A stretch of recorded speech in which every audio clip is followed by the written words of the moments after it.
In a stunning revelation that is sending shockwaves through the business and entertainment worlds, the CEO of luxury homeware brand Flamingo Estate has come forward with explosive claims that Meghan Markle outright plagiarized the core concept and aesthetic behind her merchandising brand Archwell.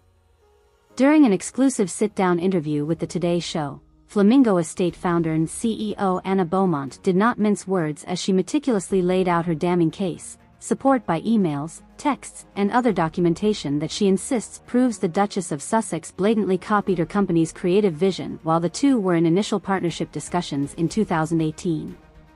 "I feel utterly sick coming forward like this after maintaining my silence for so long," a visibly distraught yet composed Beaumont began. "But the sheer audacity of Meghan lifting our thoughtfully developed, proprietary branding and visuals as her own has become an injustice I can no longer abide."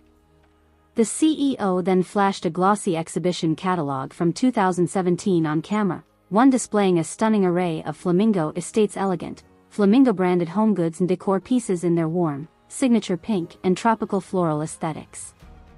"As you can clearly see, our luxe product lines were already firmly established with exceptionally distinct branding, packaging designs, and stylistic inspiration, all centering around the elegant, iconic flamingo iconography and its natural Floridian habitat," she continued while flipping through pages covered in vivid product shots.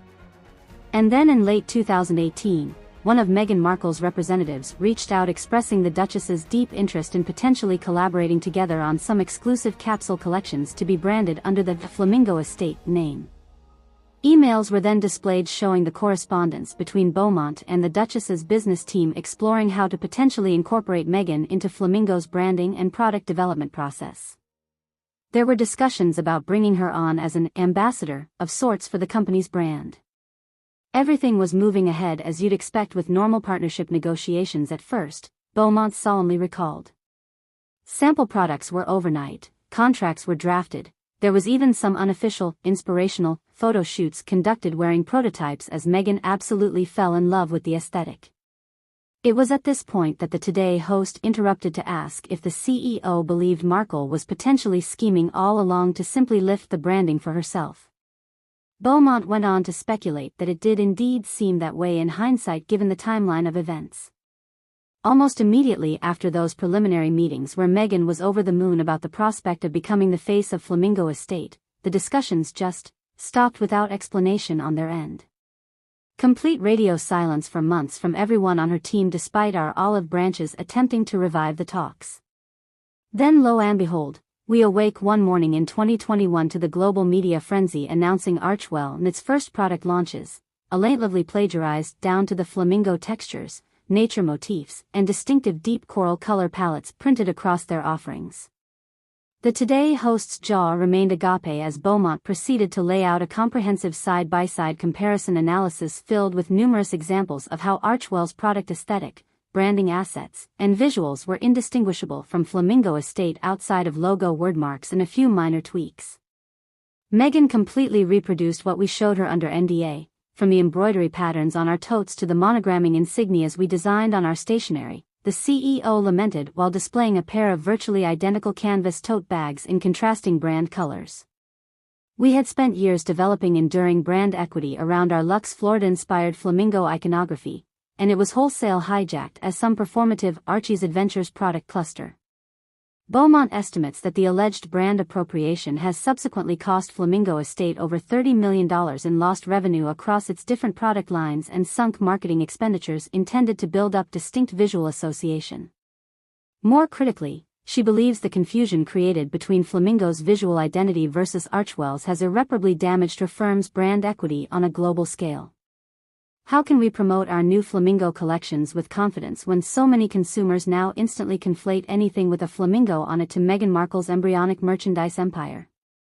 We've spent the better part of 15 years cultivating our brand's refined, whimsical identity before she swooped in and culturally appropriated it as some performative lark. The damage is utterly crippling and calculable." While Beaumont was initially reluctant to take legal action for fear of the personal and public backlash, she now claims Flamingo Estate is preparing to file an unfair competition and trade dress infringement lawsuit against the Sussex's media empire in the coming weeks. She hopes the litigation will at least compel a rebranding and permanent injunction against Archwell's current slate of products containing derivatives of their proprietary designs and aesthetics. Of course, it's obvious to anyone with two eyes that Meghan shamelessly ripped us off down to the most granular details, Beaumont growled.